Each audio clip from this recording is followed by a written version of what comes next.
बघा नागरिकांनो, मुख्यमंत्री माझी लाडकी बहीण योजना 1500 रुपये जे आहे तुमच्या खात्यामध्ये जमा होणार आहे। तर त्याआधी 1 रुपया तुमच्या खात्यामध्ये ते पाठवणार आहे। तर याची जी न्यूज़ आहे ती आता सध्या चालू आहे। बघा हिंदीमध्ये न्यूज़ आहे, लाड़की बहन योजना का लाभ पात्र महिलाओं को कैसे दिया जाएगा, इसकी जानकारी महाराष्ट्र सरकार द्वारा एक बैठक के बाद दी गई है। माननीय मुख्यमंत्री एकनाथ जी शिंदे माझी लाड़की बहन योजना का लाभ देने के लिए अब तक करोड़ों महिलाओं ने आवेदन कर चुके हैं। इस योजना के माध्यम से महिलाओं को हर माह 1500 रुपये की वित्तीय सहायता प्रदान की जाएगी। इस योजना के लिए आवेदन प्रक्रिया पिछले कई दिनों से चल रही है और पहली किस्त कब आएंगी, इस बीच अब पहली किस्त की सही तारीख सामने आ गई है। तो इसकी सही तारीख है 17 अगस्त।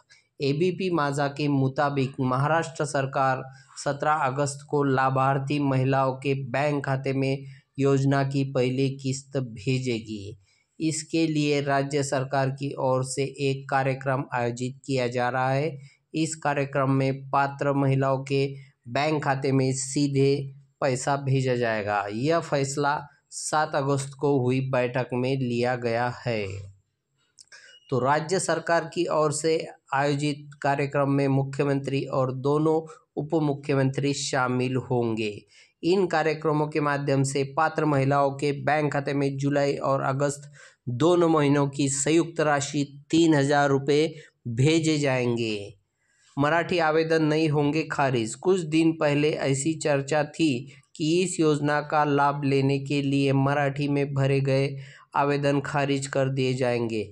इस पर महिला एवं बाल कल्याण विभाग मंत्री अदिति तटकरे ने सफाई दी है कि तटकरे ने स्पष्ट किया था कि मराठी में आवेदन जमा करने वाली किसी भी महिला का आवेदन खारिज नहीं किया जाएगा। तकनीकी सत्यापन के लिए भेजे जाएंगे 1 रुपया।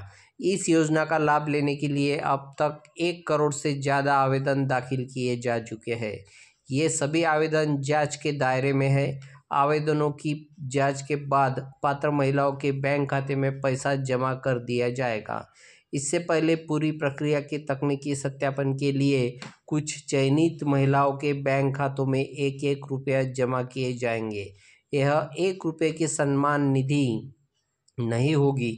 ये 1 रुपया तकनीकी सत्यापन के लिए कुछ महिलाओं के बैंक खाते में भेजा जाएगा। तो इस तरीके की ये न्यूज़ है। तो 17 अगस्त ये डेट है। 17 अगस्त तारीख को आपके खाते में पैसे आ जाएंगे। तर अशाच प्रकारच्या माहितीकरता आपल्या विदर्भ कम्प्युटर एज्युकेशन चॅनलला लाईक करा, शेअर करा आणि सबस्क्राईब करा। बघा नागरिकांनो, अजून एक न्यूज आपले चालू आहे। लाडकी बहीण योजनेचा राज्यभरामध्ये खोळंबा, आधार सर्व्हर बंदचा फटका। तर ज्या लोकांचे फॉर्म अजून भरल्या गेलेले नाही आहेत, ज्यांनी फॉर्म भरलेले आहेत त्यांच्यासाठी आनंदाची बातमी आहे, परंतु ज्यांनी अजून फॉर्म भरलेला नाही आहे त्यांच्यासाठी खूप मोठा प्रॉब्लेम असा तयार झालेला आहे की आधार सर्व्हर हे 8 ते 10 दिवसापासून बंद आहे। त्यामुळे काही फॉर्म्स व्यवस्थितपणे भरल्या जात नाही आहे। तर राज्य सरकारची महत्त्वाकांक्षी योजना मागील आठवड्यापासून डोकेदुखी ठरत असून योजनेसाठी नोंदणी होत नसल्यामुळे देवळी तालुक्यासह राज्यभरातील भगिनींमध्ये क्षोभ उसळून आला आहे। आठवडाभरापासून आधार सर्व्हर मंदगतीने सुरू असल्याने दिवसभरात राज्यातील प्रत्येक केंद्रावर फक्त 2-3 अर्जधारकांची नोंदणी होत आहे। त्यामुळे रोज मजुरी पाळून आलेल्या भगिनींना प्रचंड मनस्ताप होत आहे। OTPच्या प्रतीक्षेत त्यांना दिवसभर सेतू केंद्रावर ताटकळत उभे राहावे लागत आहे। राज्य शासनाने लाडकी बहीण योजनेची घोषणा करताच भगिनींमध्ये आनंद होता। घोषणेपासूनच या योजनेत अनेक अडचणी सुरू झाल्या।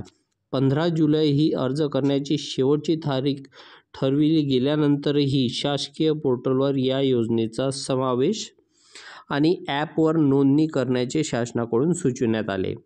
मोबाईल ॲपवरील नोंदणी वैधतेबाबत संशय असलेल्या अनेक भगिनींनी शासकीय पोर्टलवर नोंदणीसाठी प्रतीक्षा करण्याला प्राधान्य दिले. अखेर 1 ऑगस्टला शासकीय पोर्टलवर या योजनेची लिंक आल्याने राज्यभरात भगिनींना सेतू केंद्रावर गर्दी केली आणि 3 ऑगस्टपासून राज्यातील आधार सर्व्हर कोलमडले. दिवसभर प्रतीक्षा करूनही मोबाईलवर OTP येत नसल्याने नोंदणीची पुढील प्रक्रिया होत नाही. भाजपा पदाधिकारी, कार्यकर्ते ही योजना घरोघरी पोहोचविण्यात व्यस्त असून या योजनेतील तांत्रिक अडचणी त्यांच्या गावीसुद्धा नाही. आधार सर्व्हरची गती अशीच मंद राहिल्यास या योजनेपासून आपण वंचित राहू अशी भीती भगिनींना वाटू लागली आहे. तर या पद्धतीची ही न्यूज सध्या चालू आहे. 10 ऑगस्ट ला आलेली न्यूज आहे. तर जे लाडकी बहीणची जी वेबसाईट आहे, सर्व्हर आहे, ते चालत नाही आहे. तर त्यामुळे लवकरात लवकर सरकारने यावर विचार करून ही वेबसाईट आणि ॲप ही चांगल्या पद्धतीने चालवायला पाहिजे. तरच उर्वरित जे भगिनी आहे त्यांचे फॉर्म होतील. तर या अशाच माहितीकरता तुम्ही विदर्भ कम्प्युटर एज्युकेशन चॅनलला लाईक करा, शेअर करा आणि सबस्क्राईब करा.